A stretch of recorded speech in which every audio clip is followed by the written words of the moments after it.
Bonjour, bienvenue à vous sur Médien TV. Dans 11 dit tout, les vacances c'est fini. Eh bien, c'est le moment de reprendre le chemin de l'école. Comment reprendre l'année scolaire?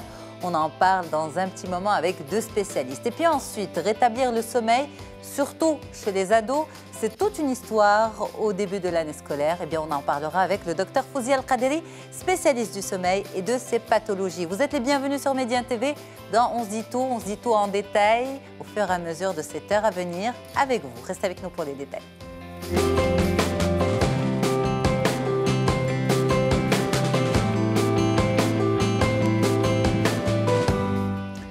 C'est la fin des vacances, c'est le moment de reprendre l'année scolaire. Gué, l'écolier, c'est demain les vacances. Non, absolument pas. Là, on reprend l'école. Et on reprend l'école avec de bons conseils, les conseils de deux spécialistes. Madame Asma Chawqi, coach certifié scolaire à Tanger. Bonjour madame. Bonjour Yasmine. Merci beaucoup d'être là. Merci à vous. Et Madame Fatem Zahra Al-Fathi, coach en développement personnel à Casablanca. Bonjour. Bonjour Yasmine. C'est un plaisir de vous retrouver. Merci beaucoup. Merci beaucoup d'être là pour nos téléspectateurs en ce début d'année, après les vacances. C'est le moment de reprendre le chemin de l'école pour les élèves. Et en fait, ce qui est peut-être difficile, c'est de penser à cette reprise. La transition est-elle toujours difficile, Fatem Zahra? Oui, tout à fait. Il faut savoir que la période des vacances, c'est la période la plus attendue, la plus appréciée de l'année, ça on le sait. Absolument. Donc c'est pendant cette période-là qu'on arrive à faire des choses dans le plaisir, à planifier des choses, à s'organiser autrement, à s'amuser, à vouloir profiter de la famille, des enfants, du couple.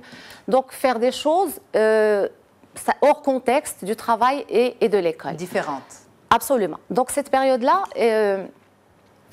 c'est pendant cette période-là que justement on installe des habitudes, on échappe à la routine déjà, routine quotidienne, et on installe des habitudes autres que celles qu'on connaît tous, à savoir se lever le matin très tôt, préparer les enfants pour l'école, les accompagner, préparer les repas, les goûter, les devoirs, etc. etc. Cela étant, la reprise ne peut être que difficile. Absolument. Donc, cette appréhension, accompagnée ou traduite par ce sentiment d'inconfort post-vacances, est due au fait qu'on se dit c'est pas possible. Ouais. On s'y est tellement préparé physiquement, psychologiquement, financièrement, qu'à peine on commence à s'y plaire, à prendre plaisir, que ça prend fin. Absolument. Donc, c'est pour cette raison-là. Et à côté de cela, il y a aussi les habitudes. Des habitudes comme se lever, par exemple, à midi, déjeuner à 17h, se coucher à 3h du matin, des habitudes plaisantes et moins stressantes. Donc, du coup, difficile de se détacher de tout cela pour reprendre un rythme quotidien et stressant. En tout cas, merci beaucoup d'avoir planté le décor, parce que c'est vrai qu'en annonçant le sujet, on a tendance à penser que la reprise de la rentrée scolaire ne concerne que les élèves. Eh bien, pas du tout, vous l'avez dit. Elle concerne toute l'organisation de la maison. Absolument. Et c'est justement ces deux volets que nous allons discuter aujourd'hui avec vous, mesdames. Madame Asma Chawqi, la reprise chez les élèves, parce que vous êtes enseignante, vous êtes également coach, et donc vous rencontrez concrètement, physiquement, ces enfants, ces élèves. Oui. Ça représente quoi la rentrée pour eux? Donc, au fait, c'est un passage d'un climat plaisant, où on va faire ce qu'on veut, à un climat contraignant, où il y a des règles, où ils ne sont pas contents de reprendre. Donc voilà, donc il y a à l'approche de la reprise, il y a une certaine morosité qui va s'installer dans toute la famille. Ouais. Et la première chose qu'il est important de faire, c'est d'abord faire ce deuil des vacances. Et le deuil, tout le monde sait qu'on va passer par cinq étapes, c'est-à-dire il y a le déni, c'est un vrai deuil, la tristesse. Voilà, la tristesse. Donc on va passer par tout ça pour pouvoir arriver à l'acceptation. Donc voilà, c'est un fait, les vacances sont terminées et là, il y a l'école qui va reprendre. Mais les élèves, comment ils se sentent quand ils reprennent l'année scolaire? Qu'est-ce que vous entendez dans les couloirs? Surtout les jeunes, ils ne sont pas contents du tout. ils ne sont pas contents, surtout si on n'a pas fait une bonne préparation au préalable. Parce qu'une rentrée scolaire, ça se prépare. Et quand je dis ça se prépare, on ne prépare pas seulement le cartable, les stylos, les livres, les cahiers, etc. Mais c'est une préparation d'abord psychologique et une préparation au sein de toute la famille. Et la bonne façon de le faire, c'est vraiment de le faire bien à l'avance. C'est-à-dire par les parents même? Exactement. Bon, c'est vrai que là, c'est la rentrée, mais c'est pas grave, ça peut toujours servir comme conseil. C'est les parents qui doivent faire cette préparation? C'est toute la famille. C'est un travail qui va être complémentaire par toute la famille. D'abord, comme Fatem Zahra elle a cité, le grand truc, c'est le sommeil. Pendant les vacances, la première habitude qu'on va instaurer pendant les vacances, c'est de se réveiller tard le matin, midi, voire 2 heures, se recoucher vers 2 heures, 3 heures du matin, les repas, le décalage des repas. Donc tout ça, et maintenant on sait que les enfants, ils vont arrêter l'école vers, on va dire, fin juin, début juillet. Ils vont reprendre la 2e semaine de septembre, ce qui va faire on va dire presque 2 mois. Parfois, c'est même plus. Donc, quand on a vécu quand même 3 mois ou 2 mois et demi à se coucher tard, à se lever tard, on a besoin de temps pour changer ces habitudes-là. On ne peut pas changer ces habitudes du jour au lendemain. C'est-à-dire qu'on ne va pas, jusqu'à la veille de l'école, veiller jusqu'à 2 heures du matin. Automatiquement, le lendemain, on est fatigué, on n'est pas content, on va considérer cette école comme un calvaire.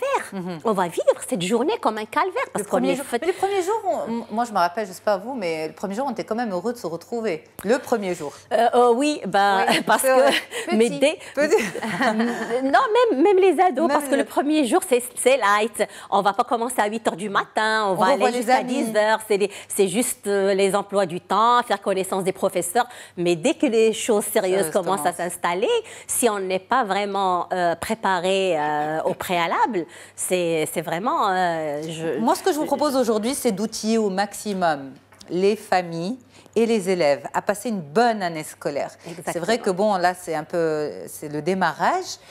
Vous l'avez dit, il y a une préparation qui devrait commencer dès fin août pour reprendre un bon équilibre de sommeil, un bon équilibre alimentaire. Tout ça, c'est important. Mais là, on va dire, on est dans le feu de l'action, c'est le début de l'année scolaire. Quels sont en général les gros problèmes, Fatem Zahra, des parents ou des familles pendant l'année qui compliquent un petit peu le bon déroulement de cette année? Ensuite, on parlera des élèves et on va leur donner un maximum d'outils. OK. D'accord? Alors, dont se plaignent les parents, par exemple? Oui, voilà, ce qui va venir les perturber dans la gestion du quotidien. Alors, la première des choses, c'est, comme je l'ai dit tout à l'heure, c'est le réveil matinal. Le réveil matinal, c'est-à-dire que il va falloir recommencer à se lever tôt, subir aussi la colère générée par mon fils qui n'arrive pas à se lever le matin, les préparatifs, préparer l'enfant, l'habiller, l'accompagner, tout ça, ça pose un problème pour les parents. C'est-à-dire qu'on a quelque part oublié ces habitudes-là pour céder la place à d'autres, comme j'ai dit, plus agréables et moins stressantes. Absolument. Donc ça, c'est un premier point. Alors justement, comment on va mettre en place des choses tout au long de l'année, et pas uniquement au début de l'année, mais tout au long de l'année, qui vont faciliter la vie, contrairement peut-être à une expérience passée, celle de l'année dernière qui était moins évidente? Oui, alors pour reprendre le rythme, absolument. C'est la pire des choses, c'est se remettre dans la contrainte des horaires du travail et de l'école et dans l'organisation. Et la meilleure des choses, c'est de s'y préparer. S'y préparer comment? En réinstallant justement ces habitudes oubliées, encore une fois, petit à petit, en y allant mollo. Bon, c'est les vacances, on a passé 2 semaines, 3 semaines, peinard, sous les parasols. C'est pas évident de reprendre. Donc, il faut s'y prendre peut-être 1 semaine ou quelques jours à l'avance, commencer à se lever tôt, mettre ça aussi, faire le deuil des vacances, accepter que oui, après les vacances, on doit reprendre, plein d'énergie. Les vacances, c'est fait pour se reposer. Mais les vacances sont finies. C'est-à-dire qu'on va dire on a mis en place tout ça. Là, nous sommes en plein démarrage de l'année scolaire. L'année scolaire a démarré. Quels sont les conseils que vous pouvez donner aux parents? Aux parents, la première des choses et la plus importante, c'est de s'entraider pour justement gérer tout ça. Et je m'entends, s'entraider, ce n'est pas uniquement aider, je m'adresse aux hommes. Oui. C'est-à-dire que pas uniquement vouloir donner un coup de main à la maman, mais c'est-à-dire s'entraider main dans la main. Il ne faut pas oublier qu'un couple, c'est une équipe. Ils doivent se booster mutuellement pour pouvoir gérer les choses de la vie. Donc, se départager les tâches. Qui fait quoi? Par exemple, oui, moi, la maman, je prépare les enfants pour l'école, tu les accompagnes. Je prépare à manger, tu fais la vaisselle, je fais les courses, je ne sais pas, tu les aides dans leurs devoirs. C'est comme ça pour pouvoir gérer tout ça. Alors ça, on va dire, on essaie de le mettre en place au début de l'année, mais ça tient rarement, les gens le disent, hein, et le rapport, ça tient rarement. Au bout d'un moment, ça se transforme en, désolé messieurs, ça se transforme en, mais je t'ai aidé. Je t'ai aidé ou bien... Il n'y a pas la prise de conscience de... C'est un travail collectif. Bah absolument. Je t'ai aidé ou bien c'est pas à moi de faire ça. On ne m'a pas appris à faire ça. C'est à la femme pas de subir, de s'occuper de tout ça. Mais non. Les obligations sont communes, les obligations familiales. La routine aussi, on la subit tous. Donc, ce sont nos enfants, à nous de gérer tout ça comme on le peut. Alors ça, c'est les parents. Maintenant, on passe aux enfants. Les enfants reprennent l'année scolaire. Vous l'avez dit, toutes les deux, l'idéal, c'est d'avoir mis en place une réadaptation progressive dès fin août pour arriver au mois de septembre, on va dire, recadré dans le sens du sommeil, de l'alimentation, tout ça. Maintenant, l'année scolaire démarre. Qu'est-ce qui manque souvent, selon vous, Madame Asma Chaoukri, aux élèves, comme information et comme outil pour passer une année scolaire sereine? En général, on va commencer l'année sans mettre en place un objectif. D'abord, mon objectif de l'année, globalement, un objectif, ça peut être, ça c'est des objectifs à long terme, et ça pourrait être aussi des objectifs à court terme.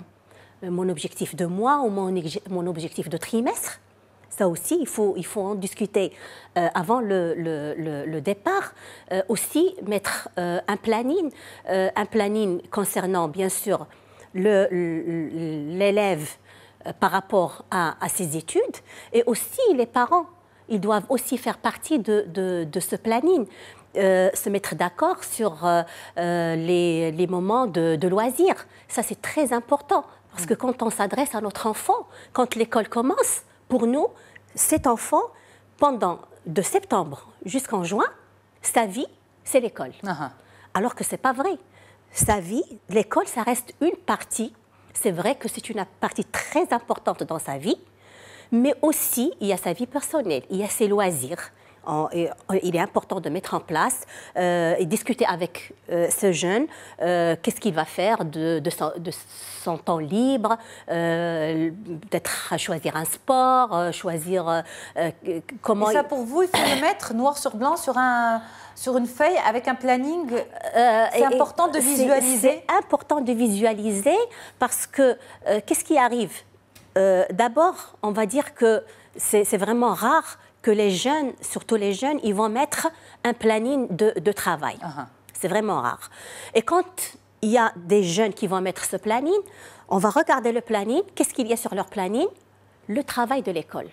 Je termine à 18h, je reprends à 19h, j'ai le cours tel de 19h à 21h. À 21h, je travaille ceci. Et donc, quand tu regardes ce planning, il n'y a que l'école, il n'y a que le travail scolaire. Alors que gérer son temps et faire un planning, c'est un équilibre entre ma vie scolaire et ma vie personnelle. Et quand je dis ma vie personnelle, c'est ma famille, c'est mes loisirs, c'est mon temps libre, c'est tout ça. Et donc, quand je mets ça en place et je l'écris noir sur blanc sur mon planning qui est devant moi, et la meilleure chose, c'est de le mettre au-dessus du bureau. Et quand je regarde mon planning et je vois qu'il n'y a pas que le travail scolaire, il y a le moment où je vais visiter, par exemple, ma grand-mère ou visiter mes copains, sortir, faire jouer un match de football, aussi etc. L'utilisation du smartphone. Exactement, exactement. Le temps où je vais utiliser mon téléphone, Ça aussi, c'est très, très important de le mettre sur son planning. Comme ça... je ne me sens pas privée. D'abord, je ne me sens pas privée. D'abord, surtout quand j'ai eu cette habitude pendant les vacances d'utiliser mon téléphone, on va dire presque 20 heures par jour, parce qu'il n'y a pas de limite. Pendant les vacances, on ne va pas poser des règles. Donc, quand on discute, et ça, ce planning-là, la meilleure chose, c'est que les parents le font avec leur enfant. Si c'est possible, bien sûr. Ça serait vraiment l'idéal. Et lui laisser le choix. Lui laisser le choix de ses horaires de travail, de ses horaires d'usage de téléphone. Et voilà, donc comme ça, le jeune, il ne va pas se sentir privé, il ne va pas se sentir qu'il est vraiment sous la surveillance. Sous la surveillance. Et voilà, menotté, on va dire, menotté par ce planning-là d'école. Et bien sûr, il doit y avoir une certaine flexibilité dans son travail. Oui, justement, je voudrais rajouter, parce que je viens d'entendre Asma parler de vie personnelle et vie scolaire par rapport à l'enfant. Par rapport aux parents, c'est la même chose. Pour pouvoir justement gérer bien cette année, il faut qu'ils arrivent à équilibrer leur domaine de vie et notamment concilier entre la vie perso et la vie pro, c'est-à-dire personnelle et professionnelle. Il faut aussi qu'ils apprennent à trier dans la vie ce qui est important et urgent de ce qui l'est moins. C'est-à-dire la reprise, on parle toujours de la rentrée scolaire, la reprise des classes, elle est importante. L'achat de ce qui manque en fourniture scolaire est important. La reprise au boulot, elle est importante et urgente. Il y a beaucoup de priorités en septembre. Oui, mais c'est-à-dire arriver à trier tout ça pour justement éviter de se mettre de la pression bêtement et s'acharner les uns sur les autres. Donc si j'arrive à mettre de l'ordre, organiser ma vie autrement, de voir les choses autrement, je peux très bien m'en sortir. Alors, par rapport à ce que recommandait aussi Asma, à savoir faire le planning de l'année entre révision, entre activités extrascolaires, entre temps libre, temps de repos, temps d'utilisation du téléphone avec ses enfants, est-ce que, et Asma disait, les parents doivent laisser à leurs enfants cette flexibilité et cette souplesse dans le choix des créneaux horaires. Par exemple, si mon enfant préfère travailler le soir ou bien très tôt le matin, eh bien, je n'ai pas à lui imposer une heure précise pour réviser. Est-ce que les parents font suffisamment confiance à leurs enfants, Fatem Zahra, pour arriver justement à cette entente? Généralement, non. Généralement, non. Et je les comprends parfaitement parce que oui, un enfant, c'est-à-dire du primaire, si je ne l'oblige pas à respecter un cadre, il ne le fera pas. Par exemple, à faire ses devoirs à telle heure, à prendre son goûter à telle heure, à se coucher à telle heure, il ne le fera jamais. Un enfant, bon, ça se comprend, c'est un enfant. Donc, pour un ado, c'est plus facile, oui, parce qu'il y a déjà la communication qui commence à s'installer, quoique avec un enfant de 10 ans, 11 ans, il faut déjà commencer à parler de certaines choses. Donc, avec un ado, c'est plus simple. C'est-à-dire, oui, en communiquant toujours, on n'oblige pas. Il doit comprendre qu'il est responsable. Le responsabiliser justement, c'est-à-dire tu es responsable de tes cours, de tes résultats. Je n'ai pas à te dire de faire ceci ou cela. Tout ça, tu dois le savoir. Mais par exemple, même pour un enfant plus jeune, même l'enfant du primaire, est-ce que ça ne serait pas aussi une bonne chose? En effet, en tant que parent, il faut le suivre, il faut le responsabiliser. L'obliger discrètement, dans le sens où... Discrètement et subtilement aussi, subtilement, oui, je suis d'accord, c'est ça. C'est-à-dire, voilà, on se met d'accord sur un planning, comme a dit Asma. Lui donner des choix. Lui donner des choix, choix. Tout à fait, c'est-à-dire qu'il y ait une certaine choix souplesse. Qui vont mener au même résultat. On ne va pas faire le policier et changer de comportement. Ça ne va pas servir, à il va y avoir beaucoup de cachotteries, beaucoup de mensonges, de mauvaises notes par la suite. Donc, ce n'est pas l'idéal. L'idéal, c'est de le suivre, je suis tout à fait d'accord, de près, subtilement, voilà ce qu'il faut faire, voilà ce qu'il ne faut pas faire. Absolument.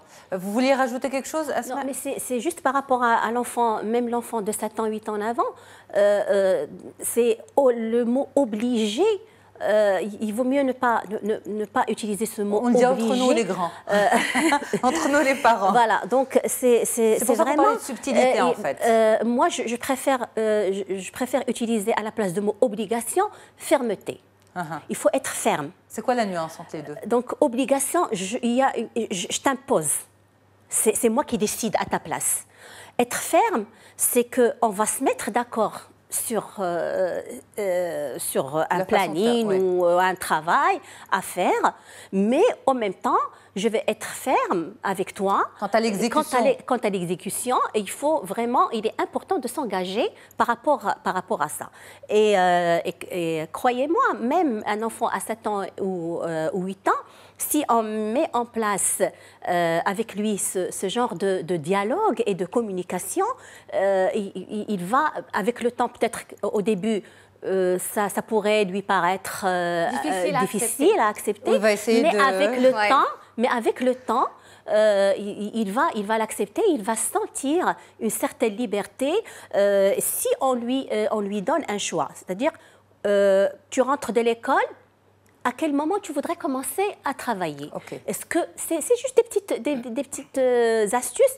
Est-ce que tu préfères travailler avant de prendre le goûter ou après avoir pris ton goûter? Donc, le travail, il est là.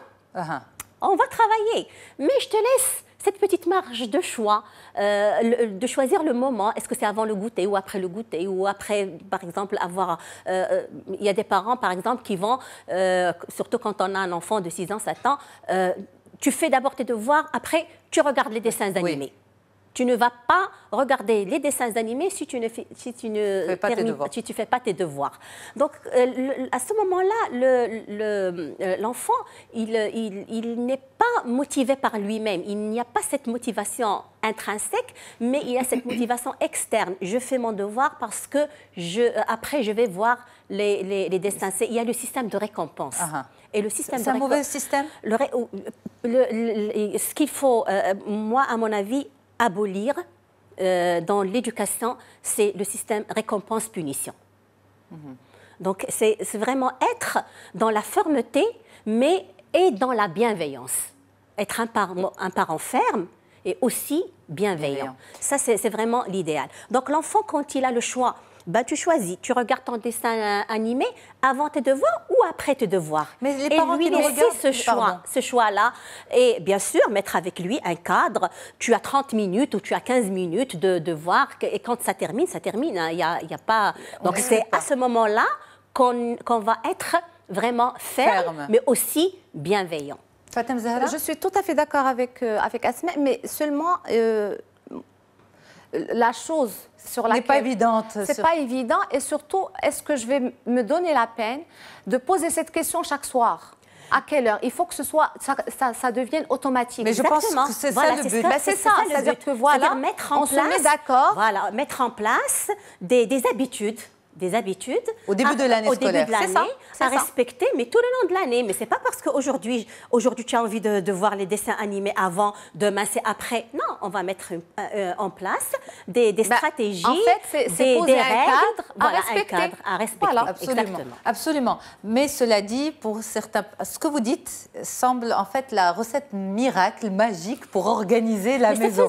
C'est faisable. Mais pour les parents qui disent, mais moi si je ne suis pas derrière lui ou si je ne suis pas derrière elle, eh bien impossible de lui faire ses devoirs. On se met d'accord, mais dès que j'ai le dos tourné, dès que je suis pris au travail, si je ne suis pas à la maison, quand je rentre, les choses ne sont pas faites. À ce moment-là, on fait quoi? On punit? Vous êtes contre? Je pose la question à Fatem Zahra, qu'est-ce que vous en pensez? Encore une fois... Et on punit, en fait, c'est vrai qu'on en a déjà parlé dans l'émission, c'est une très mauvaise chose, mais j'utilise en fait, c'est un raccourci. Tout dépend de l'âge de l'enfant, encore une fois. Un ado, je vois mal punir mon ado parce qu'il n'a pas fait ses devoirs ou parce qu'il a tardé à jouer ou qu'il refuse de les faire ce soir. Donc, qu'est-ce qu'on fait?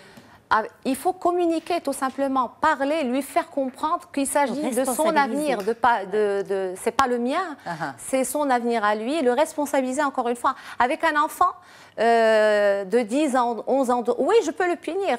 S'il s'attarde sur son téléphone, par exemple, et qu'il oublie de faire ses devoirs, je vais le punir en lui confisquant son téléphone.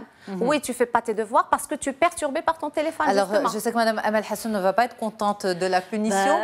Moi aussi, d'ailleurs. On avait fait une émission sur la punition comme méthode d'éducation. Quand on met en place des règles qui sont choisies, ils ne sont pas imposés. Quand je dis règles, c'est-à-dire ils sont choisis conjointement. Voilà, conjointement avec l'enfant. Mais un enfant de 7 ans, 8 ans, 6 ans, est-ce qu'il est capable de comprendre, d'avoir une notion des règles? On sait, enfin, c'est pas moi qui le dis, c'est le neurosciences. C'est-à-dire que le cerveau de l'enfant finit son évolution à 24 ans. Mais déjà, ce qu'on va mettre en place, c'est des petites choses. C'est pas vraiment. On peut le mettre.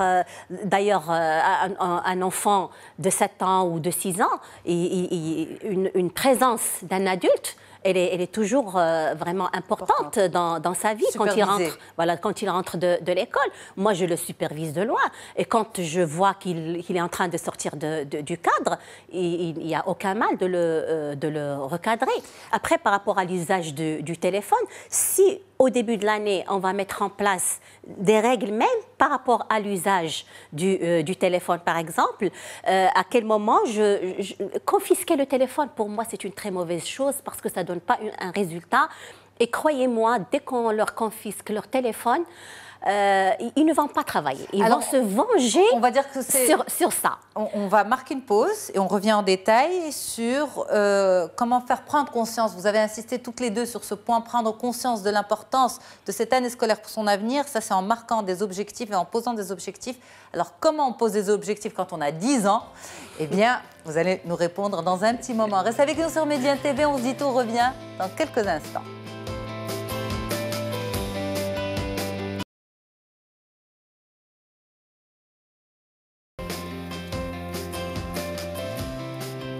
Eh bien, nous sommes de retour spécialement pour continuer cette discussion avec Mme Asma Chawqi, Mme Fatem Zahra Al-Fathi sur la reprise de l'année scolaire, que ce soit pour les parents ou pour les élèves. Et puis, ce qui est très important aussi à la reprise, c'est de rétablir son sommeil, veiller à la qualité du sommeil. On en parlera avec le docteur Fouzia Kaderi, spécialiste de la question. Alors, l'objectif, vous en avez parlé, Asma Chawqi, vous avez dit l'élève doit mettre en place un objectif trimestriel et annuel pour avoir de la motivation. Exactement. Très bien. Alors, à la fin de la première partie, je vous disais comment un enfant de 10 ans peut-il avoir des objectifs. Ça, c'est, on va dire, une petite blague, mais c'est vrai, parce que ce que vous dites concerne les écoliers, mais aussi les collégiens et les lycéens. Un écolier de 7 ans, 8 ans, 9 ans, 10 ans, peut-il avoir ce recul de mettre en place des objectifs? Littéralement, on va dire non. Non. Mais le fait de parler de l'école avec notre enfant, parler de l'école, parler de ce qu'il aime, de ce qu'il n'aime pas, mettre au jour ses compétences, ses points forts, ses qualités, tout ça pourrait le motiver, lui poser la question sur ses rêves et l'accompagner dans ses rêves. Parce qu'un enfant de 7 ans, 8 ans, parfois, il va venir chez ses parents, leur dire voilà, maman, moi, je veux être un truc... Alors, écoute, je vous donne un exemple. Un pâtissier. Par exemple. Un pâtissier. Eh bien, la maman, c'est quelque chose, les parents, pour eux, leur enfant pâtissier, mais c'est de la folie. Moi, je suis en train d'investir des milliers de dirhams chaque année pour que lui, il me fasse... mais c'est un noble métier, la pâtisserie. Voilà, donc, mais les parents, pour eux, on va investir sur notre enfant pour qu'il devienne médecin, ingénieur. Ça, c'est les métiers... Les cursus classiques, on va dire. Donc, c'est les classiques. Donc, c'est un rêve qu'il a l'enfant à ce moment-là. Eh bien, si je l'accompagne dans ce rêve-là, ça pourrait être quelque chose de motivant pour lui, qui va le pousser à travailler, à faire des recherches, à s'intéresser à l'école, surtout si je lui dis, oui, être un pâtissier, c'est une bonne chose, mais pour arriver à ça... Valoriser son rêve. Voilà, valoriser son rêve et lui démontrer que... il faut d'abord, il est important de passer par des études, faire des études. Alors ça, c'est pour le tout petit. Le collégien, quand il commence à grandir, en fait... c'est toujours par rapport à donner un sens à... moi, j'insiste toujours sur ce mot sens, c'est avoir un sens et une vision de son avenir.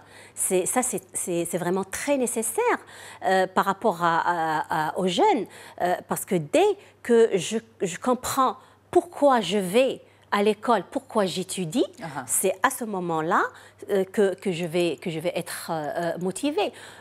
Parfois même travailler pour avoir une note, si ça vient de moi, ça peut être un objectif.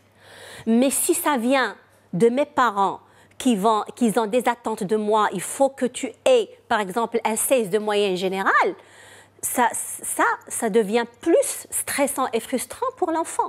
Mais surtout s'il n'a pas ces capacités-là. Absolument. Mais quand il est un peu plus grand, il peut poser des objectifs à court terme, lycéen. Oui, pourquoi pas. Par exemple, se dire que ce mois-là, j'ai telle leçon, et vers la fin du mois, je vais apprendre 3 ou 4 leçons. Vers la fin. Ça, c'est un objectif à court terme. Et après, il peut avoir des objectifs à long terme. C'est-à-dire, vers la fin de l'année, je veux avoir telle note et aussi plus long que ça, pour pouvoir intégrer telle école qui va me permettre de faire tel métier. Absolument. Donc, c'est vraiment ça le sens. Mais si l'enfant, il va à l'école juste parce que c'est ses parents qui vont lui dire va à l'école et c'est parce que tous les enfants, tous les jeunes vont à l'école. C'est ta mission pour le moment. Voilà, donc il n'y aura pas de motivation intrinsèque et de sens. Alors justement, là, on est vraiment en train d'outiller au maximum ces jeunes et leurs familles. Vous nous avez parlé de planning, l'importance de cartographier l'année avec les moments pour soi, les moments de révision. Vous avez parlé de l'importance du sens et de l'objectif, de la scolarité. Et il y a aussi le problème ou la question des cours particuliers. Fatem Zahra Al-Fethi, ça fait partie aussi, on va dire, des préoccupations du début de l'année des parents. Oui, absolument. Pour ou contre? Contre. Alors, d'emblée, c'est-à-dire d'emblée avec la rentrée des scolaires, la rentrée des classes, je suis contre. Il faut justement donner à l'enfant le temps de tester son potentiel, de voir là où ça ne va pas, de comparer aussi ses notes avec celles de ses camarades, de se convaincre lui-même que justement il a besoin de cours de soutien pour progresser dans telle ou telle matière. Moi, je suis contre parce qu'en faisant ça, c'est-à-dire du premier coup, on commence septembre l'école. Parallèlement, absolument. On commence l'école en septembre et les cours à l'école, la journée, le soir, les cours sup. Ça veut dire que moi, parent, je te mets dans le rang des cancres. C'est vraiment... je te dis que tu n'es pas capable. Tu n'es pas capable. Je ne te donne même pas l'occasion de voir est-ce que tu es justement capable ou incapable. C'est-à-dire que moi, parent, je te juge. C'est comme ça qu'il le perçoit, l'enfant. Laissons-leur le temps de voir où ça ne va pas et de se persuader eux-mêmes que oui, moi, j'ai besoin de cours de soutien, j'ai besoin de progresser. Il faut que cette volonté de progresser émane de l'enfant et pas des parents. Et pas des parents. Mais justement, les parents ne pensent pas mal faire, ils pensent outiller, donner toutes les chances à leurs enfants. C'est ça, ils ne pensent pas qu'ils font mal, qu'ils font mal à l'enfant. Justement parce que chez certains enfants, c'est automatique. Qui dit rentrée scolaire dit automatiquement cours du soir. Et ça les frustre. Ils n'ont pas le temps de souffler, ils n'ont pas le temps de jouer, de se développer. Laissons-leur le temps de voir où ça ne va pas pour pouvoir combler ces failles, justement. Et pire que ça, peut-être que ça ne leur permet pas de se donner au maximum pendant la journée en classe, puisqu'ils savent qu'il y a le cours de soutien. Parfaitement, parfaitement. C'est-à-dire que je suis en classe, moi, enfant, je suis en classe, pourquoi je vais me concentrer suffisamment, je vais faire attention à ce que dit le prof, du moment que le soir, je sais que le même cours, je vais le revoir le soir. Donc c'est systématique, automatique dans la tête d'un enfant.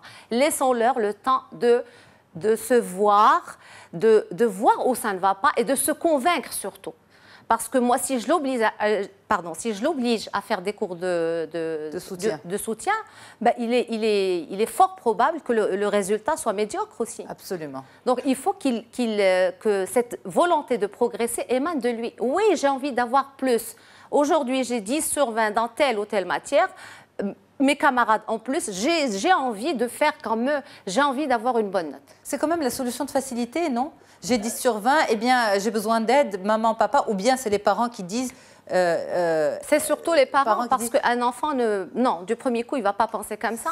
C'est les parents. Pourquoi les fils de ma sœur, ils ont par exemple, moi c'est des exemples que j'entends, pourquoi ils ont de très bonnes notes, ils n'ont pas besoin justement de cours de soutien et pourquoi mon fils, non. Alors pour que mon fils soit comme le fils de la voisine, il faut qu'il ait des cours de soutien. C'est pas normal. C'est la solution de facilité voilà, et de rapidité. C'est la facilité. On a cette impression-là que c'est le cours de soutien qui va mener notre enfant à l'excellence. Absolument. Ou bien quand mon fils il a un problème par rapport à une matière, je cours vite vers le cours de soutien. Parfois, s'il a une difficulté par rapport à une matière, ça peut ne pas être un problème de lacune, mais c'est juste un problème de méthodologie de travail.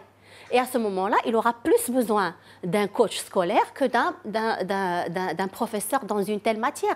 Un coach scolaire qui va travailler avec lui, sa méthodologie de travail, son profil d'apprentissage, et qui va l'aider à exceller dans non seulement une seule matière, mais dans toutes les matières et dans toute sa scolarité. Vous avez dit deux termes, pardon Fatoumata Zahra, et oui. ça peut être aussi seulement une histoire de démarrage. N'oublions pas que c'est-à-dire qu'il rentre de vacances, il y a des habitudes qui se sont installées, il ne s'est pas encore mis dans le mood, dans l'harmonie de la scolarité. Oui, mais ça, on l'excuse rarement d'un élève, justement. On attend de l'enfant... C'est pour ça que parmi les choses de préparation que moi, je conseille les parents à instaurer avant le début de l'année, c'est de mettre un petit programme. Je ne dis pas un programme draconien, un petit programme de révision avant de commencer. Juste pour se rafraîchir la mémoire. Et une fois en classe, je ne me sens pas vraiment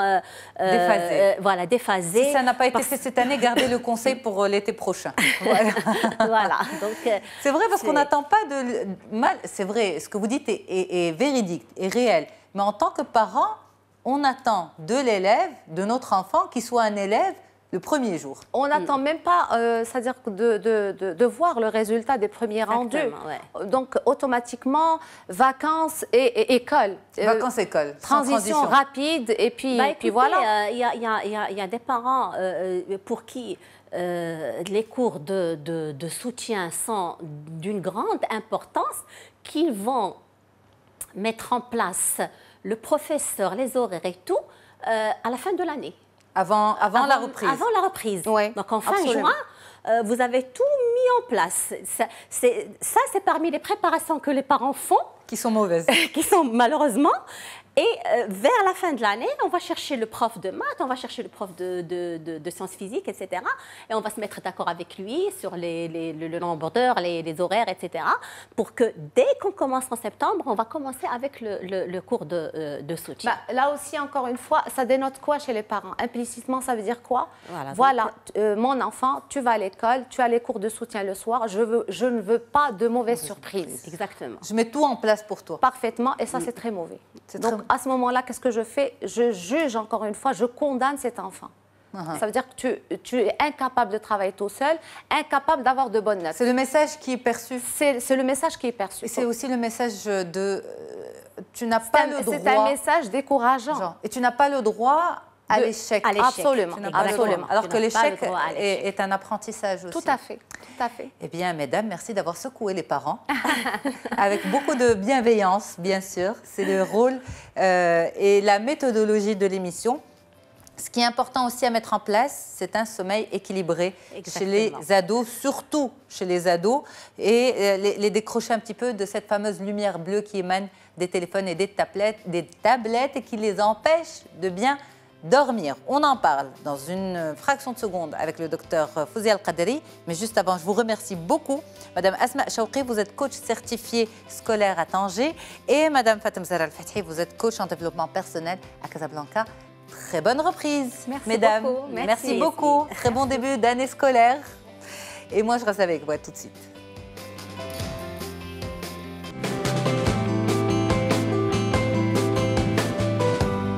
Et on y va donc pour la bonne qualité du sommeil chez l'adolescent et toute son importance. On voit ça avec vous. Docteur Fouzia El-Kaderi, bonjour. Bonjour. Merci d'être là. Merci pour l'invitation. Vous êtes spécialiste du sommeil et de ses pathologies à Casablanca. Donc là, c'est la reprise, l'année scolaire qui démarre et bien sûr, parmi toutes ces bonnes bases à mettre en place, c'est aussi parler du sommeil de l'adolescent. Quels sont les besoins en sommeil chez l'ado? Eh bien, chez l'adolescent, les besoins sont beaucoup plus importants que chez l'enfant de 12-13 ans. C'est-à-dire qu'il a besoin d'au moins 9 heures de sommeil. Pourquoi? Parce que justement, c'est une période de croissance. Et il se trouve que les hormones de croissance sont sécrétées pendant le sommeil. 80% de la sécrétion hormonale des hormones de croissance sont sécrétées pendant le sommeil. Donc le sommeil a une très très grande importance. Mais paradoxalement, il existe des facteurs physiologiques, sociaux, de scolarité, psychologiques également, qui font que le sommeil de cet adolescent va être décalé. Par exemple, la mélatonine, qui est l'hormone du sommeil, et qui est sécrétée au niveau du cerveau, et qui induit le sommeil, eh ben, son rythme de sécrétion est légèrement retardé. D'accord. À côté de ça, vous savez, la période d'adolescence, c'est une période un peu difficile. Ça, c'est naturel, en fait. Ah non, non, ça, c'est physiologique. À côté de ça, la période d'adolescence, qui est une période donc, physiologique assez lourde, assez trouble pour l'enfant, ben, s'accompagne de troubles également un peu psychologiques, d'anxiété. Et cette anxiété va également retarder l'endormissement. Mais le plus gros, le plus important, c'est essentiellement le fait d'être connecté au niveau de tout ce qui est électronique. D'accord. Et sur l'étude que nous avons réalisée à Casablanca, eh ben, 94% des jeunes ont au moins un appareil électronique dans leur chambre. Donc en fait, ça va venir accentuer ce qui est physiologique. Exactement. Tout à fait. Il ne va pas trouver son sommeil, et ben il va tout de suite se connecter sur un appareil électronique et il va se retrouver donc à des heures impossibles. D'accord. À des heures impossibles, pourquoi? Parce qu'il faut expliquer que au-delà de en fait, cette simple lumière que l'on voit, il y a une lumière bleue qui est cachée derrière. Alors, d'abord, il y a de la lumière bleue qui est cachée derrière et qui signale à notre cerveau que c'est encore le jour. Absolument. Ça, d'une part. Mais d'autre part, il y a toute l'activité cérébrale qui accompagne les chats, les conversations, etc. Donc, toute l'émotion qui est créée à travers ces discussions et à travers, ça peut être juste un film. On est en train de regarder un film, mais ça crée de l'émotion et ça peut effectivement engendrer une hyperactivité cérébrale qui fait que la personne n'arrive pas du tout à induire son sommeil. Alors, quelles sont les conséquences déjà de ce retard du sommeil qui est physiologique, naturel chez l'ado, et ensuite de ce retard qui va venir, qui est accentué par l'utilisation d'appareils? Alors, d'après l'étude toujours que nous avons fait à Casablanca, eh ben, il s'est avéré que chaque adolescent, chaque jeune, va perdre 1h30 par jour de sommeil. D'accord. 1h30 par jour de sommeil, quand on dit ça comme ça, on se dit, bon, il peut rattraper ça le week-end, et d'ailleurs, ils dorment le week-end, mais ça fait quand même un cycle. Et au total, quand on calcule sur la semaine, on se retrouve avec une nuit par semaine qui a sauté de sommeil. Absolument. Quand on calcule par mois, ça fait 4 nuits de sommeil, 4 nuits où l'adolescent ne s'est pas endormi. Si on voit ça sur toute l'année de la scolarité, eh ben, si on multiplie, on se retrouve sur 40 jours où l'adolescent n'a pas dormi. C'est quand même un peu lourd. On ne le voit pas comme ça. Quand on dit 1h30, il nous semble que c'est bon, pas grand-chose. On se dit, bon, il va rattraper, il va faire une petite sieste, etc. Eh bien non, la dette de sommeil, elle se cumule et très rapidement, les retentissements se font. Se font d'abord pendant la journée, puisque vous savez que la période d'adolescence, c'est une période d'apprentissage. Donc l'adolescent, il a besoin d'avoir une bonne concentration, une bonne attention. Donc toutes les fonctions cognitives doivent être vraiment au top. Et là, comme il est somnolent, il est en dette de sommeil, il n'a pas pris la quantité de sommeil dont il a besoin, eh ben, que ce soit la concentration, l'attention, la mémoire, l'apprentissage, tout ça est au plus bas. Alors normalement, un ado devrait dormir à quelle heure? Alors, un adolescent doit dormir 9 heures. Maintenant, à quelle heure, comment? Ça dépend déjà de sa typologie. Il y a des gens qui dorment tard, qui se réveillent un petit peu tard. Il y a des gens qui dorment tôt, qui se réveillent un peu tôt. Et il y a des gens qui sont courts dormeurs, d'autres longs dormeurs. On ne peut pas dire il faut qu'il dorme à 10 heures du soir pour se réveiller, par exemple, à 6 heures du matin. C'est un peu difficile. Ou à 7 heures du matin. L'idéal, ça serait ça. Dormir à 10 heures, pour se réveiller à 7 h du matin. Ça, c'est l'idéal. Mais maintenant, d'après l'étude que nous avons faite également, il y a des jeunes adolescents qui ont besoin de traverser, surtout à Casablanca. Ils ont 3/4 d'heure de route, 1 heure, donc ils se réveillent bien plus tôt que ça. Donc, ce qu'il faut normalement, la veille. Et puis il y a les devoirs aussi, c'est évident.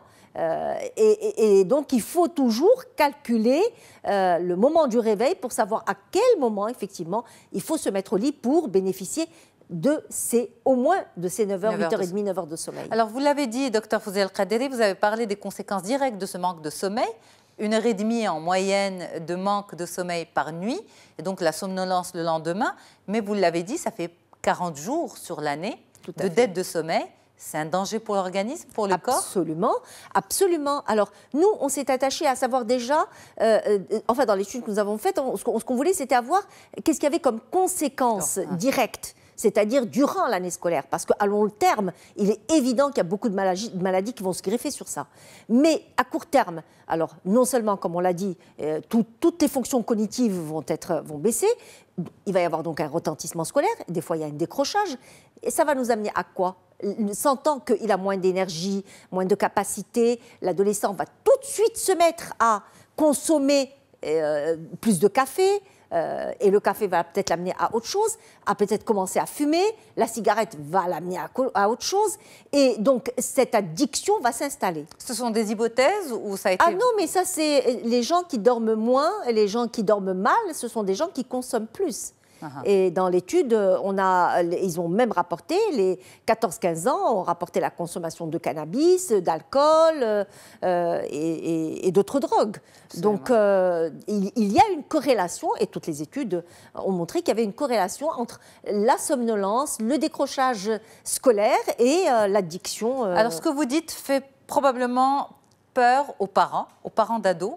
Mais on sait que l'adolescence et ses comportements, en fait, sont surtout des comportements d'ados. C'est-à-dire qu'on ne peut pas demander à un adolescent de dormir à 9 h du soir, à 10 h du soir, c'est presque, ça ne va pas avec l'image de l'adolescence, on est d'accord. Alors, comment on peut faire prendre conscience à des ados de toute l'importance d'une bonne nuit de sommeil et de ne pas être sur les chats la nuit, de ne pas être sur Facebook la nuit, et plutôt d'éteindre tout ça et de dormir? On confisque, on sensibilise? Alors, moi, je pense que dans tout ce qui touche au sommeil, il faut être préventif. Et il faut être éducatif, ça veut dire que dès le plus jeune âge, il faut vraiment introduire cette notion d'hygiène de sommeil et de l'importance de sommeil. Quand les parents eux-mêmes comprennent que le sommeil a toute son importance par rapport à la qualité de la vie, par rapport à la santé mentale, par rapport à la santé physique, par rapport à même l'immunité de l'enfant, eh ben, les parents vont tenir compte du fait que cet enfant a besoin de dormir et il doit dormir. Mais dans ce cas-là, qu'est-ce qu'on fait? On confisque? Alors, avant d'arriver à l'âge de l'adolescence, je voudrais juste signaler qu'actuellement, on voit que les parents, leurs enfants très très jeunes, leur mettre entre les mains soit un portable, soit une tablette, etc. Et ils sont très contents de voir que ces enfants manipulent très bien. Et ils le racontent avec fierté. C'est une très très très très grosse erreur. Avant 3 ans, l'enfant ne doit absolument pas être en contact avec un appareil électronique. Absolument. Mais toutes les études de neurosciences ont montré que c'était un réel danger que de mettre un enfant de moins de 3 ans en face de la télévision, ne serait-ce que pour une séance de dessin animé ou avec un portable ou avec une tablette. À partir de là, l'éducation, les parents vont l'imposer. Ils vont expliquer à l'enfant ce que c'est que le sommeil. Ils vont introduire cette notion de dormir à des heures régulières, de se réveiller à des heures régulières. Bien sûr, eux-mêmes sont censés le faire.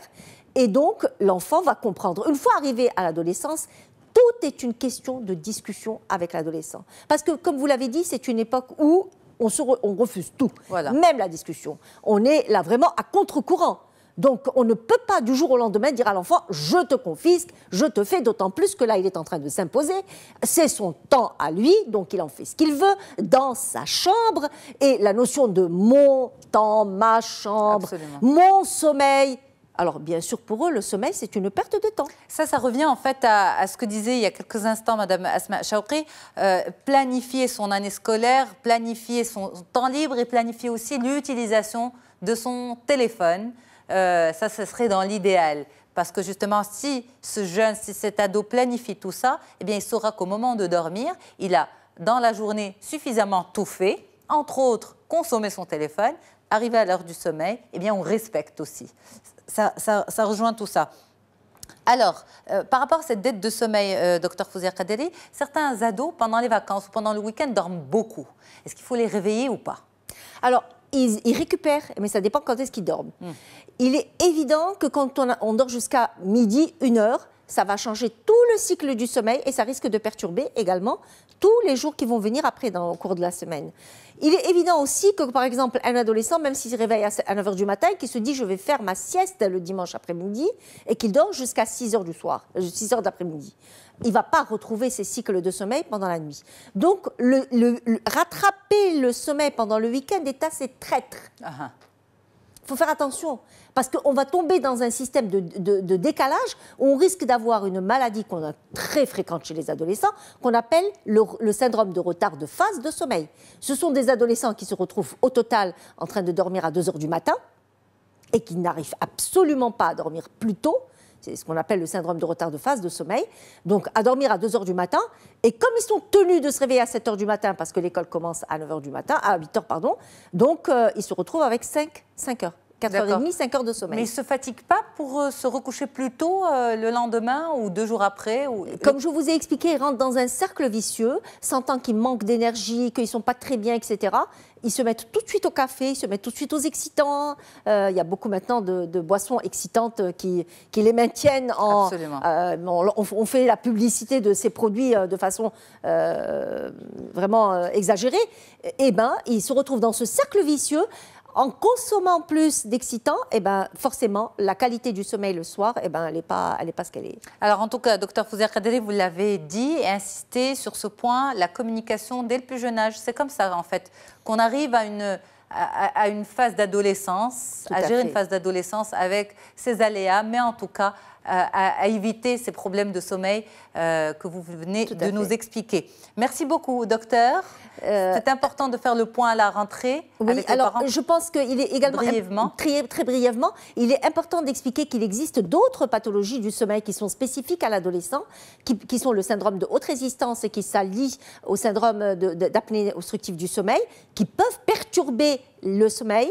Il y a également le syndrome de jambes sans repos. Mais ça, c'est le spécialiste qui pose le diagnostic. Oui, tout à fait. Voilà. Bon, c'est spécifique, on laisse de côté. Là, c'était vraiment l'importance d'insister sur un sommeil réparateur chez l'adolescent. Et vous avez expliqué aussi ses conséquences. Merci beaucoup, Dr Fouzia Kaderi. Au plaisir de vous retrouver prochainement. Très bon début d'année. Merci beaucoup. Et quant à moi, eh bien, j'ai été très heureuse de vous retrouver une nouvelle fois, bien sûr. Un grand merci à toute l'équipe qui m'accompagne à Tanger et à Rabat. À très vite sur Média TV et sur les ondes de la radio du Grand Maghreb. Au revoir.